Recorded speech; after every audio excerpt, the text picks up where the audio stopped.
but we here and we love Christian music too.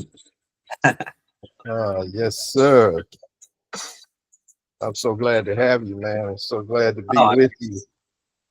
I'm really pleased to catch up with you again. It's been and visually as well, because last time it was on a strange call, wasn't it? Should I put on some headphones? Yeah, of course. And I still have that recorded interview that we did. I didn't even know that it actually recorded, and I just happened back up on it. So maybe I'll get a chance to share a few snippets with you from that original interview we did. I don't know if you even remember that.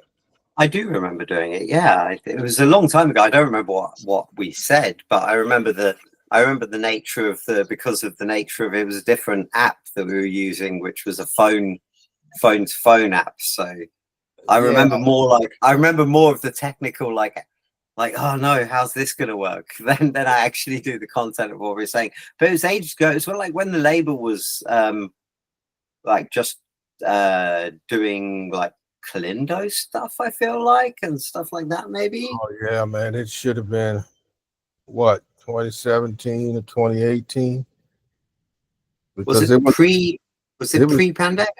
yeah, it was pre-pandemic. Wow. But So that was, yeah, that that goes was to way. show you how long we've been knowing each other. Yeah, wow, that's crazy, isn't it? It's Yeah, crazy.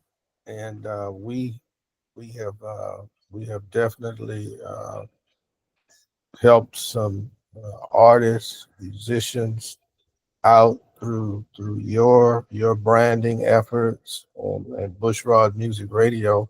And this was one of the reasons, man, I wanted to get you on the air to talk about uh, Quickfix recordings and the expansive how you've actually expanded what you do from not just music producing, but for assisting artists in ways to promote their music and their brands. Yeah. I mean, it's I always feel like whatever happens with, I guess, my own personal, well, not personal life, but with my like my business kind of stuff, whatever I might be doing in my career, but also what happens with Quickfix is quite often a reaction to the industry as it is, because when we were first starting it, it was the concept of, well, if you can go to a studio and you can make a good product and then you can manufacture it onto a CD and then you can sell those CDs at gigs and everything, then you have like, you've got something to go on or whatever. You don't need to wait for permission to do anything. And then when the internet came and digital music really, came into full effect, I moved into kind of more management and also the technical aspect of like production and mixing and all sorts of things like that. And then, a lot of admin kind of areas and yeah, and all the time that I'd been an artist, I'd also been in all these different areas of working in all these different areas, either for my bands and like as in the bands I was in, the bands that were on the label, or even going and working for other people, just for a quick buck kind of thing. On the way, thinking, oh, I'm going to be an artist. I'm just doing this to pass the, to get some money in and, do something useful with the time. Idle hands being the devil's work and all that. But yeah, so then and Terry, who formed Quickfix with me, started doing more plugging quite separately as well. So then when the pandemic came along and Quickfix, I wanted to turn it into an international label because it did in digital now, and so why not deal to the whole world? You don't need to be stuck in any one city or anything. So yeah, so then I kind of expanded it in that way, and then Terry wanted to go just into the stick with radio plugging, and she didn't really want to do the radio stuff, although she the label stuff as much, although she does help with the back end of stuff, the distribution, the legal, like tons of like copyright and all sorts of kind of, you know, stuff that she was, you know, like doing before. So, but Right. in terms of like the creative and everything, then I took on the reins of that, and then obviously trying to kind of honor what we were originally doing. So even some of the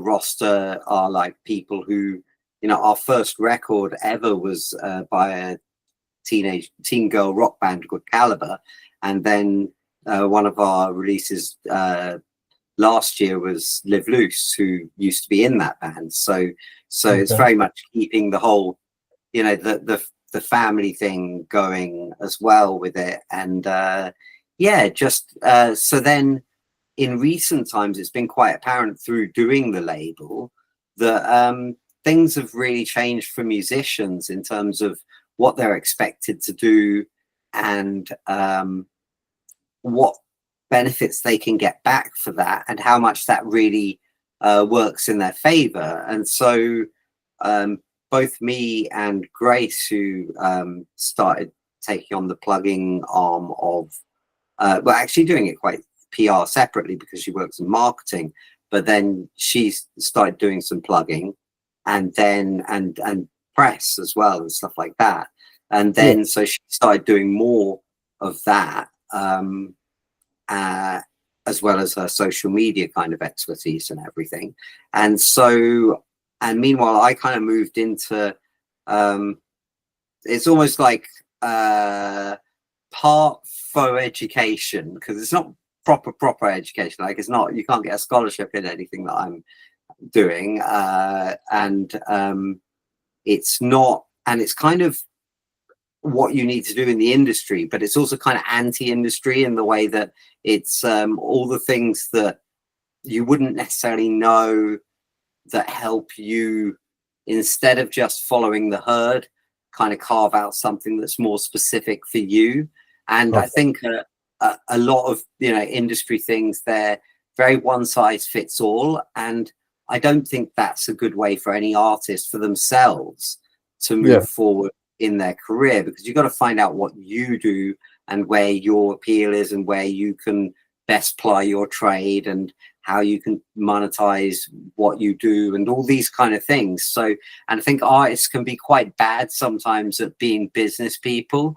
And so like what I do isn't really a business course, but it does tighten up your operation a bit. And it works very specifically on like what your resources are. What I always say is we do we put in time, money, and effort, and what we hope back for is also time, money, and effort. Like, and if we get one of the three, then we're really happy. Like if a fan gives us a bit of time, like i.e. spends some time on a live and watches us or whatever, or if they give us a little bit of money, buy, you know, a t-shirt or a download or a physical piece of merchandise or whatever, then we really, really appreciate it. And then if they just have a little bit of effort, like maybe they share something, or they tell a few friends, or they put us on their little show that they've got, or their blog or whatever, then we really appreciate it. And so all we're really doing is we're putting in time, money, and effort all the time, and that's what we hope for back. So we have to kind of really target those, you know, because we don't have that much time, we don't have that much money, and we've got usually quite a lot of effort, but you really, what really kills an artist is if they lose momentum and they feel like they're not getting much back for what they're putting in. And so sometimes we're very good at just pouring in tons of effort, but it's kind of maybe in the wrong direction. And some of that's our fault, because we focus too much on the creative, not on what the marketing or what the appeal might be to someone else. We're all about what we think is good about it, which gets you so far, but it doesn't get you over like another hurdle kind of thing. And also, yeah, and so it just basically kind of thins out like a load of the stuff you don't need to be doing and what you can afford to do, literally. Because another thing that bands don't really realize is they should be spending money. Like if you're not spending money on promo, any new business, when you do any new business course, first things that they tell you is make sure you have a budget for your advertising, your running costs and all that kind of thing. You have to have a regular budget for it. Check out your competition, and see who you're competing with. And bands make the mistake of going, we're unique, or artists, I'm unique. Yeah, sure, but not to someone else necessarily. Do you know what I mean? So to someone else, you're another dance artist, or you're another indie band, or you're another rock band. Do you know what I mean? So you have to have you have to sometimes be able to kind of step out yourself. So I kind of hopefully it's a lot of all these disciplines. It's like tons and tons of disciplines, plus a few kind of key industry points about where all the big stuff. I try and teach it so that it's where the big guys are looking, what they're looking for, but not necessarily so you can please them, but more so that what a successful operation is for yourself. And so you don't necessarily have to meet the high standards that they do, because they want to invest millions and reap back even more, and potentially billions, hopefully. Do you know what I mean? So what they're not really looking at the same kind of scale that you are. I always say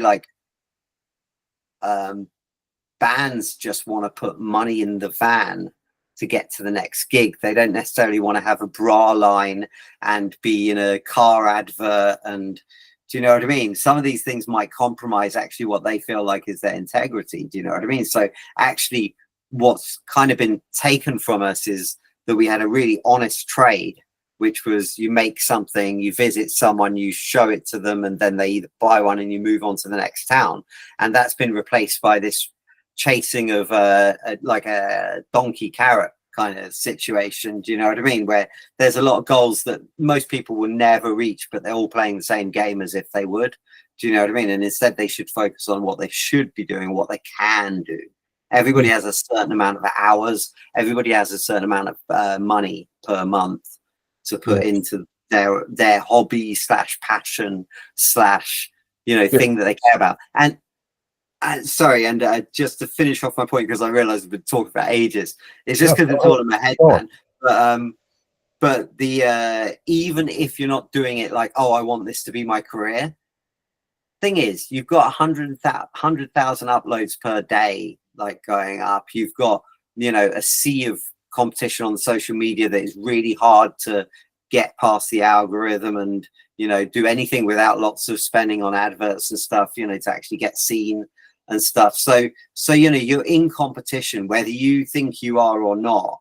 The competition is on, and it's large. Do you know what I mean? So even just to do your hobby at a kind of level that you carry on enjoying it, that you feel like you've got a little momentum, or you've got some satisfaction out of it. Do you know what I mean? You've still got to put in a bit of effort, and time, effort, money. Do you know what I mean? So, or you can expect the results that you expect. And I always give people these action plans, and they're based on literally the amount of time they say. So if they say they got 1 hour a week to do band stuff, I never include the creative stuff.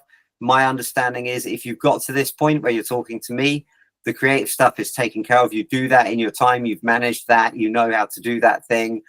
I don't need to get involved with that. I just need to help you sort out your operation. Do you know what I mean? And so then I literally make you a plan. If you say you've got, I don't know, $100 a month, 1 hour a month, 1 hour a week, then I will scheme you out a plan of this is what you can do on that. It's not much. No spoilers. It's not much, but you will know what you can do realistically, and then you follow that plan, and you'll get the amount of growth that I said that you could get. You'll get, because it's I like that strategy. Yeah, it's not a combination of consultation and education based on what one might be willing to invest to scale up a bit in their journey. I don't mean oversimplify what you just said, but no, that is absolutely brilliant. Thanks. Can you write that down and send it to me, and I'll put it as a quote on my website, and I'll No put it problem. before everything I say, because then they'll just know what but No yes, problem. No problem. Because the level of investment that you make in your effort is going to be the level of result that you get from that yeah. production and work. So if you don't invest anything, you're not going to be able to scale up to any farther than you and, already are. And like I and I said, always say, yeah, so I always say it's not just money, it is the time as well. So if you haven't got lots of time, then you need to put in a bit more money to make up for it and get some other people doing stuff that you don't have time to do, because you'd be better off getting those professionals to do that, because they're going to get better results for you anyway. And then on the flip side of that, if you don't have much money, then hopefully you've got a fair amount of time, because you need to be doing all that emailing yourself, you need to be doing all that, making those connections. Do you know what I mean? So yeah, not to cut in, but yeah, it's the investment is, we all kind of put in the effort, that because we love it, right? That's why we're doing it in the first place. that's exactly right.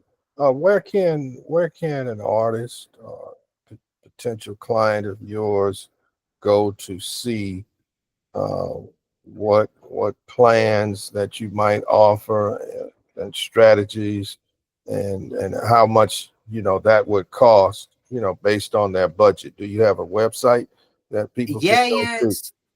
It's on leechristian.quickfixrecordings.com, and then there's like tons of little things, and there's consultation, and just click on that. And being honest, at the moment, I'm turning it into two different things. I wanted to make it the course bit separate to the action plan, because sometimes people don't need both. Like sometimes you get some person who's quite long in the tooth in the industry or whatever, and they don't really need or is really up to date. It's weird, because people from all different walks of life can do with the course, because some people are like, oh, they're a bit old for the new industry and they're used to doing things the old way. And some people are so green and only involved in the new industry, they don't know some of the old school ways of doing things that really help and work. So I don't think there's a specific type of person, but every so often I've come across someone who is like sus enough or on this cusp of retirement, but just wants some good, they just want to get a bit more out of their music for their thing, and they don't mind spending a little bit of the money that they've saved up over their life, like on it now. Do you know what I mean? And so those people, they don't necessarily need an education in the whole of the industry, because they're not going to go and put 20 hours into social media or whatever in a week or whatever. Do you know what I mean? Like, and making the content and posting it and getting all the tags right. Do you know what I mean? They're just not going to do it, and I don't think that they should either, because that would detract from what they're trying to get out of music at that stage in their life. So I wanted to separate up the things a bit, but I haven't yet. I've got the course book, and I wrote the whole thing, and it's very passionate and it's very informative, but it's also, I sent it to two people I know who work in education, and they both sent back like things of like how I could tighten it up and just make it a bit better as a learning resource. And so I've got to do that edit work on it, and that's the least fun bit in the world. So writing the initial thing when you're all passionate, that's easy. Going back and doing all the hard edit work, that's the boring bit. So I've still got that to do. So as long as I do like that, it's kind of like maybe developing a syllabus, for lack of a better term. yeah, Try it's to almost find, like that. It's a simple one. It's a syllabus handbook, like, so you can just go and do it yourself. So and so, but that's kind of what I give people already, but it's just not in as direct a format and easy to digest. And so for now, the whole thing is still just £150, which is, I think, still around about $200. So basically, and what they get is like 90 minutes. Sometimes it goes over, but preferably 90 minutes, because it's a lot of information to pack in. And that, I take them through a load of stuff that they need to know. I show them how all the back, behind the wizard's curtain, how that's all working. And then I kind of teach them how they can how the indie way of doing things works and how they kind of fuse those two things into a new methodology that kind of should do them right rather than jumping through hoops for people who aren't going to pay them. You know, one of the big sticking points is like, and it's finally coming up a bit more about Spotify, but really I'm trying to get people to use streaming more to their benefit. Back in the old days, we used to, you know, the charts and singles were like lost leaders for an album. And so the whole point was you dropped these singles, you spent money on the video, all that kind of thing. And that was the big ad so that people would buy an album. And so the current streaming model is dropping all these singles and then dropping the album for free. And so I don't understand at what point you have the point of purchase where it's actually a valid kind of exercise to ask someone for some money for something where they can't just get it for free anyway. So I'm trying to reschool people to kind of like, you know, stick out there, have their album ready at the beginning, maybe like 1-2 singles in, do a 6-single campaign, because if you put out an album, they focus on one track for review, one track for playlists, one track for, do you know what I mean? This one same track. So you're not really, it's like putting out an album and only putting out one single to promote it back in the old days.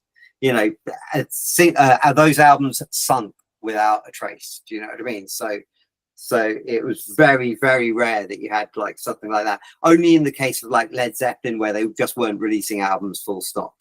You know, so then a DJ copy comes out and it's wildfire. Do you know what I mean? So, well, I think your strategy and your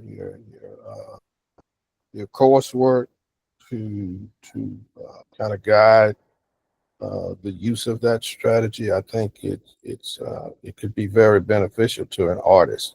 And I don't think $200 is a lot to ask for that. Well, yeah, then they get the actual action plan as well. So I actually find out what their resources are, and then I, you know, plan it all out, which they can go back to and read again and again. If they drop off of it, they can go back and join the plan again. All you have to do is, it's all structured so that you could apply it really anytime. So even if you got waylaid by I don't know, something bad happens, drummer leaves your band or whatever, and you get waylaid by a month or 2 months or whatever, then you can just pick up the plan, but then space the gaps all the same and do it all the same, and obviously avoid any pitfalls. I ask them when they go on a holiday. It's basically like 6 months to a year of their musical life planned out for them, and all they really have to do is just go and apply themselves and do it. Okay. And it's hard, it's tough. Like what I find is, but then you do the holiday. You know, like you say, you and do then you what? And then you do the holiday. Then you do the holiday. Yeah, exactly. Do the holiday. No, it's reasonable to me.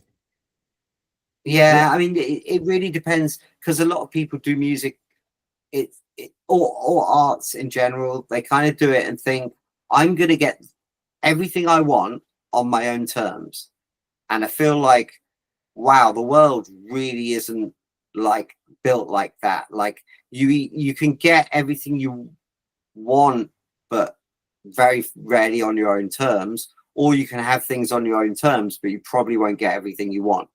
Do you know what I mean? So, well, it takes music industry persons like yourself with experience and having gone through, like you said, the old school way, to know things like you might produce a record 8 years ago, 10 years ago, and it might not become a hit, for lack of a better term, or start getting streams until 10 years later. That's just how things like that work. But being a new artist or musician, you're probably going to have expectations for things to happen a lot quicker than that. So it's interesting, because we live in such a fast culture that I wonder how many people even think about the concept of how they actually build an artist's career. Like I was chatting with a dance band that I was working with, and I was like, and they're like definitely in the singles culture because they're young guys and everything, and they're really, really great. But it's a band called Mayflow, and they've just done a few singles and stuff, and I was really trying to encourage them to like pursue the concept of an album. and what that's going to look like, and and everything like that. Because I said, as much as dance music is a singles driven kind of industry, the artists that are long standing in it did it off the back of albums, and they still have like notable albums. And so I think if you're, and I thought this band are very much the kind of band that need to establish themselves with a broader market than just rinse and recycle dance market, which it can be. I'm sure you're a big fan of dance music as well. Like the difference between Goldie and a million other drum and bass artists is timeless. Do you know what I mean? The difference between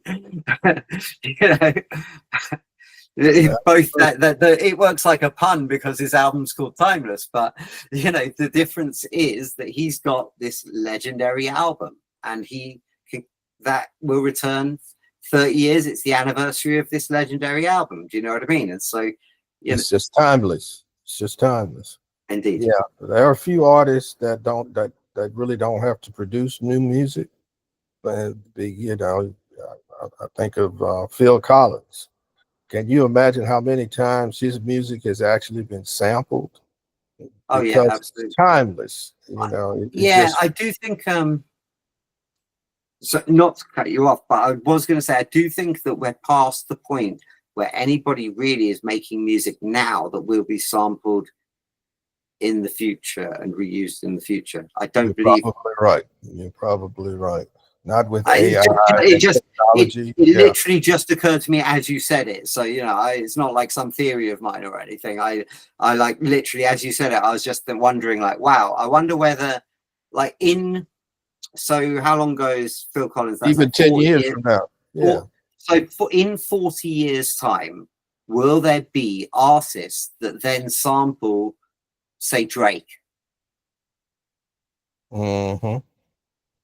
Really, or will they just sample stuff from the previous century because it's considered absolutely like classic golden age or whatever? Do you know what I mean? Like Right. what would be the equivalent, like,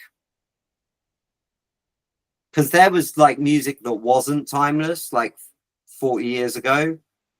Yes. Like there was, like, for every big album artist, like, say your Phil Collinses or your Stings or your like obviously in the 80s you had like Prince, and do you know what I mean? Yeah. Amazing. Right. Michael Jackson.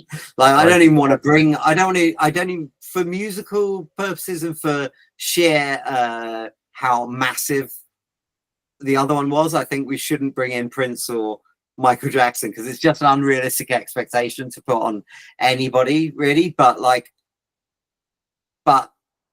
even just for all those others, there was, for a Prince, there was a Ready for the World or whatever. No one's sampling Oh Sheila. No one's clamoring to do a remaster, get a remaster of the Ready for the World album or whatever. Now, no diss.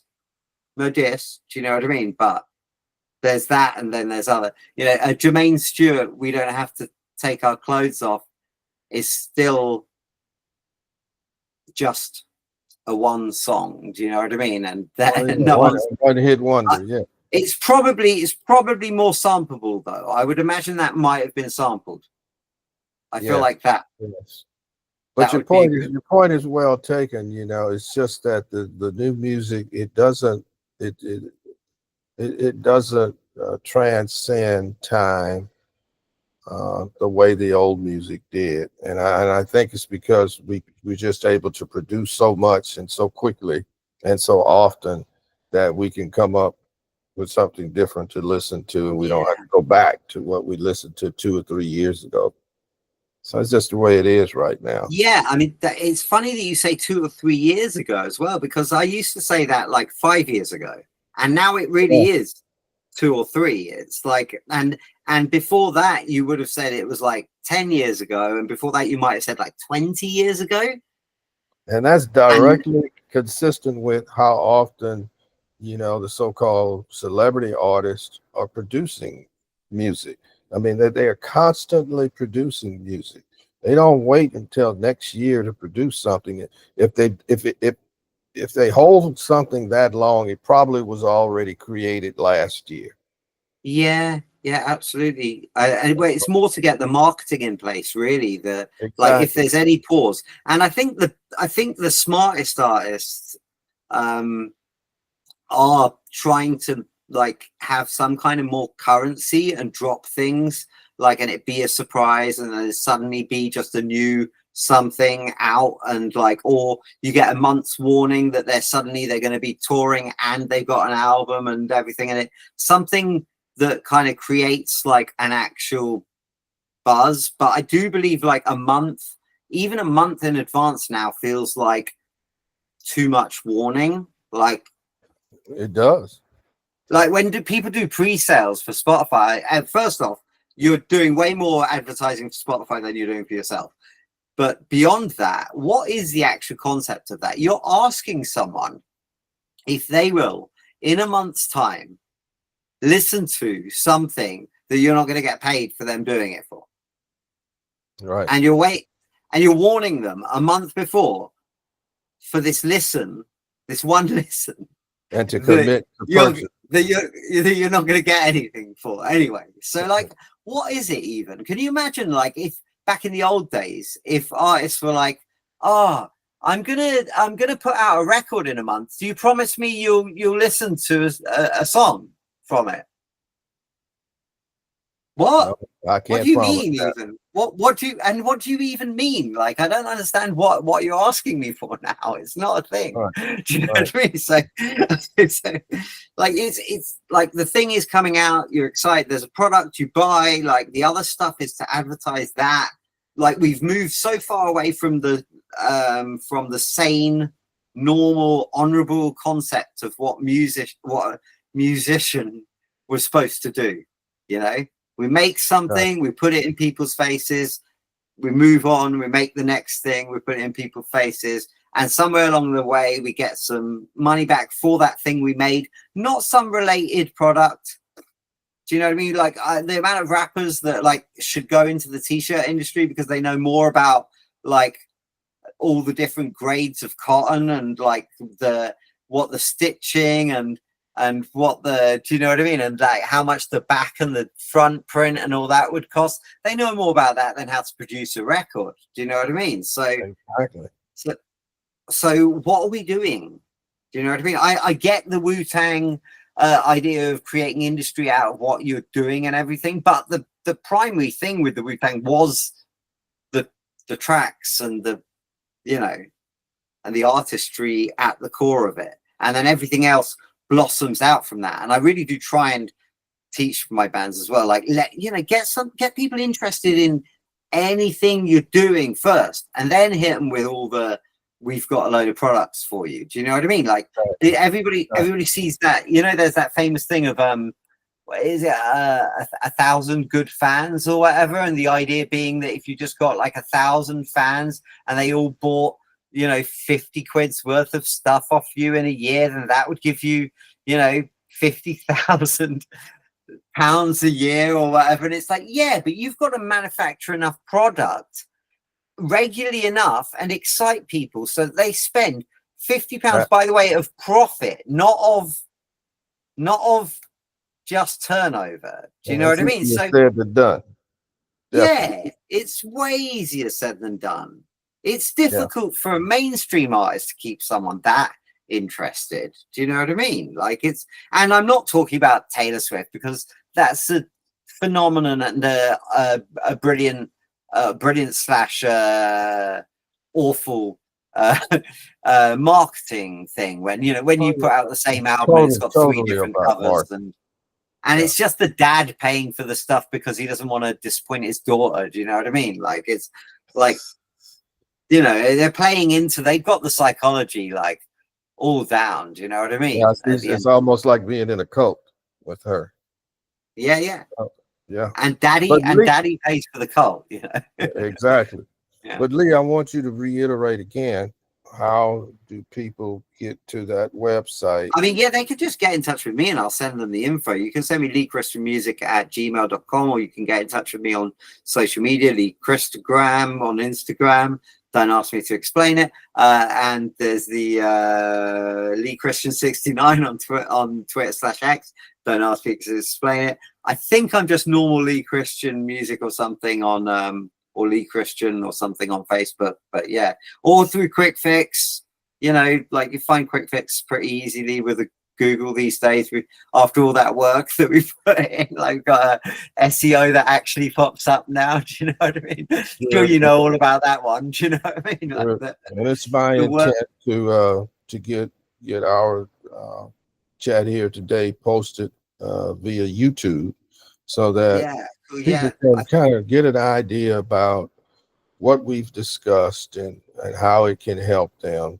And maybe some of the artists that, you know, I'm affiliated with through Bushrod Music Radio might be interested in pursuing a strategy and consultation like you just described.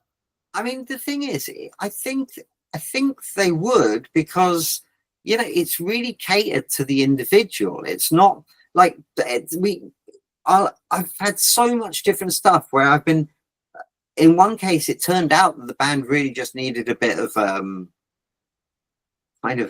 some kind of mediation or something in the middle of it to kind of make it all like everybody's view heard and fair and all this kind of thing. And so that's ended up what I did with that one. And then on another one, I'm kind of you know, helping someone kind of develop their whole idea of how they would present themselves as an artist, because they haven't really done that bit yet.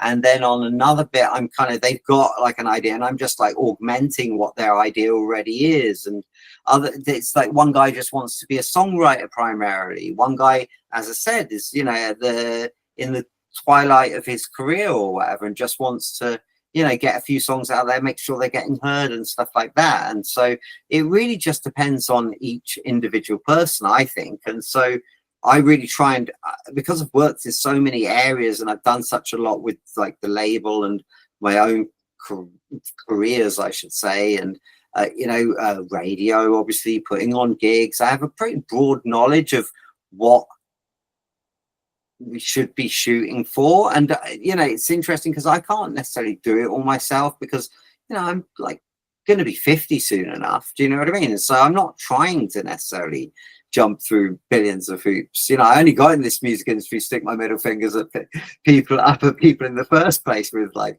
my rock bands. But I think you can be an excellent mentor in such regard. I just really think you do. I think people can benefit from your consultation with not a really large investment to do so. And I think that was what counts. It's affordable, it's accessible, and your mentorship is valuable. It's valuable. And if anybody, I think people will see the value in it when they start applying it, being on it. And you, even after the talk, you can see it's like opened up a load of stuff and also blown away a few bits as well. Do you know what I mean? So I think so. At the, what was it? Oh, it's all right. It went. Oh no, what I was going to say. Yeah. So it's a kind of like, it's a bit like the Matrix bit. It's like, so Morpheus like takes Neo and he shows him what the world really is like as opposed to this illusion that we have. And the music world, you know, if you're only a fan of it, you get a very different perspective to how it really works. And so it's kind of like that bit. And then also it's then got the bit where he gets like uploaded with the I know Kung Fu. And I do think there's a sci-fi element of like a young body with all the energy and the fire, the young fire and everything, and like who wants to do it in this modern industry with like the old school knowledge and everything I've learned from putting out all these records of all these different artists of different types from everywhere around the world and stuff. Like there's common denominators, there's things that do work and there's things that don't. And, you know, so I think they'd really benefit with the energy that I don't necessarily have or want to put in now. They'd really benefit from that in them. Do you know what I mean? I think the one danger is a lot of artists think that they know best. So they try and take, even though the plan is specifically catered to them, they try and then re-cater it, because maybe they lied a bit. Kind of like, you know, when you go to the doctor and you don't really want to tell them completely the truth, like about how much you've been drinking. And so you say like, well, maybe like, you said we're all human beings.